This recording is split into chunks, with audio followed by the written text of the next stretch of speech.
Hello student, let us continue with our chapter.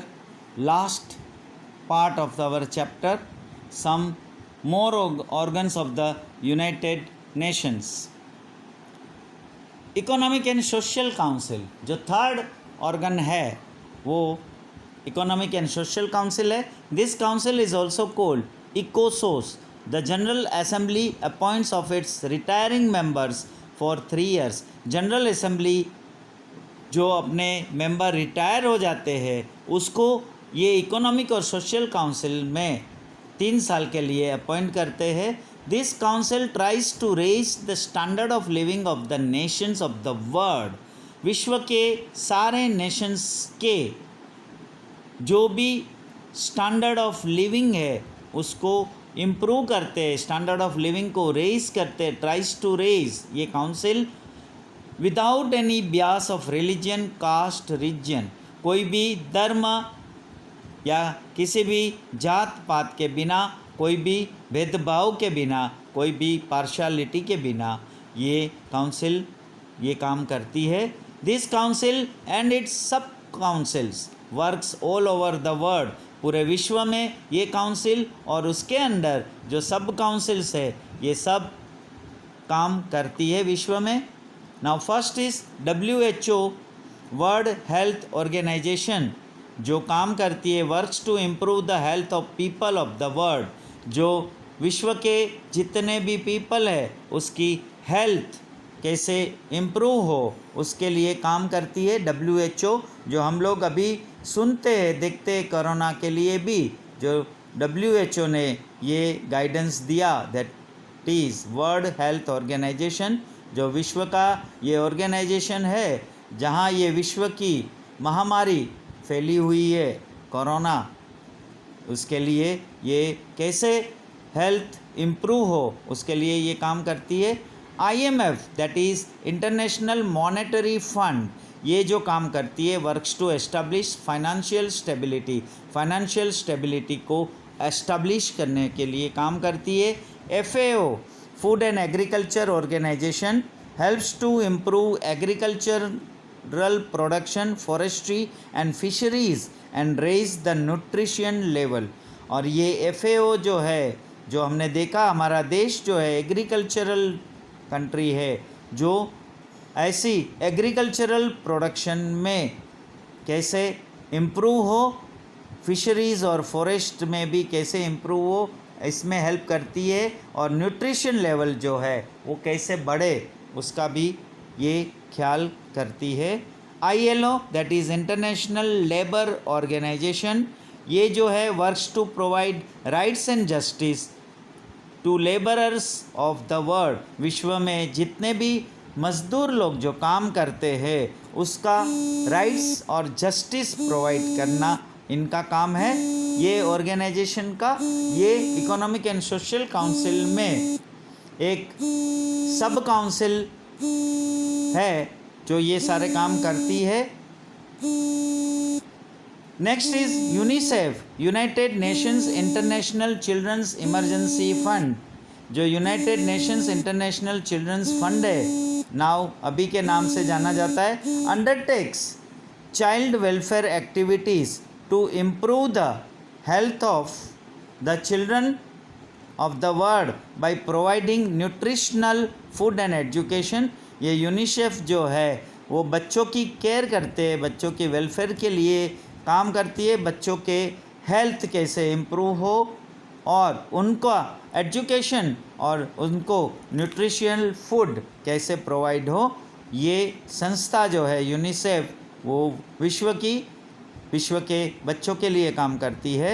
UNESCO, UNESCO, that is United Nations educational, scientific and cultural organisation, ये जो है works to improve the cooperation between Nations by removing literacy, raising the standard of living of people through education, providing justice, education, science and cultural resources.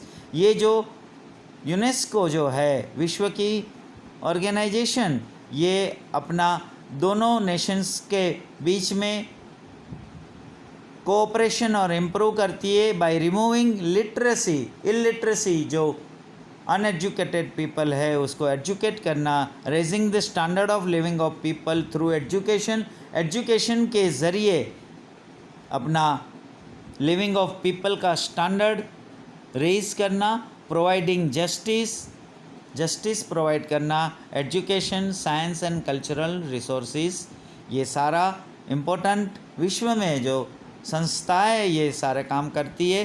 Besides this there are सब councils and regional councils which undertakes various activities, जो other activities को भी काम करती है activities से। Fourth organ is trusteeship council. There are 5 permanent member nations in this council. ये council में भी 5 permanent member nations के member है। The representatives selected by the General Assembly are included here. General Assembly representative को select करके यहाँ रखते हैं। It oversees matters pertaining to nations that have not acquired independence. इनका मेन काम जो है, जो नेशंस आज भी इंडिपेंडेंट नहीं है उसको स्वतंत्रता दिलाना, and are under some previous mandate, also nations defeated in the Second World War as well as its social, economic, political development. और जो नेशंस ऐसे विश्व में बहुत हारे हुए थे, डिफीट हुए थे और इनकी सोशल, इकोनॉमिक और पॉलिटिकल डेवलपमेंट नहीं है, उनकी ये पॉलिटिकल डेवलपमेंट करना इनका काम है, Trusteeship Council. Fifth is International Court of Justice. Its headquarter is in the city of Hague, Netherland. Netherland में इसका हेग नाम के सिटी में है। देर आर 15 जजेस इन इट, उसमें 15 जज है, who are appointed for 9 years, और उसकी जो अपॉइंटमेंट होती है 9 साल के लिए होती है। It solves disputes between Nations, ये इंटरनेशनल लेवल पे ये सारे नेशंस के जो डिस्प्यूट्स है वो सॉल्व करती है। Gives verdict on international disputes presented before it and gives legal advice.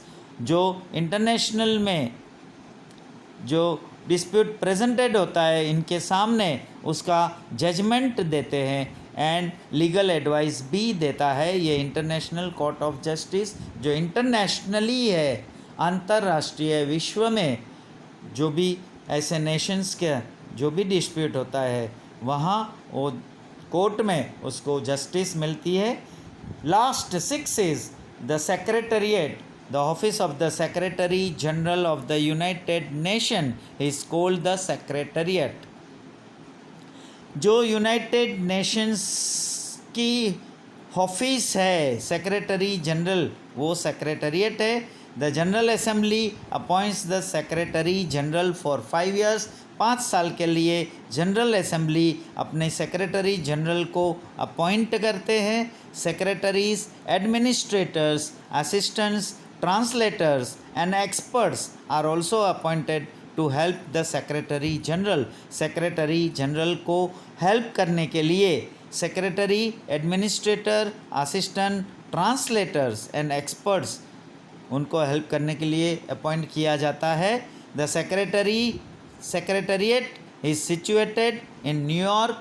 ये न्यूयॉर्क में सिचुएटेड है। The United Nations has constantly been making efforts to establish world peace. और ये जो यूनाइटेड नेशन है वो कॉन्स्टेंटली पूरे विश्व में शांति बनी रहे, वर्ल्ड में यूनिटी बनी रहे and to achieve the dream of universal brotherhood. और ये यूनिवर्सल ब्रदरहुड की फीलिंग्स बनी रहे, ये एस्टैब्लिश करने के लिए ये सेक्रेटेरिएट, ये यूनाइटेड नेशंस अपना कॉन्स्टेंटली अपना एफर्ट्स लगा रही है। So here our chapter is completed। in this chapter, in this lecture also, we have seen the main organs of the United Nations. So we have seen the Second World War, causes of Second World War, effects of Second World War, and after the Second World War, a United Nations was established to maintain world peace, पूरे विश्व में शांति बनी रहे, इसके लिए ये United Nations को establish किया गया। Write down the question answers given below the chapters. If you have any questions, if you have any query, if you have any doubt, if you want any clarification, please feel free to call me. Thank you.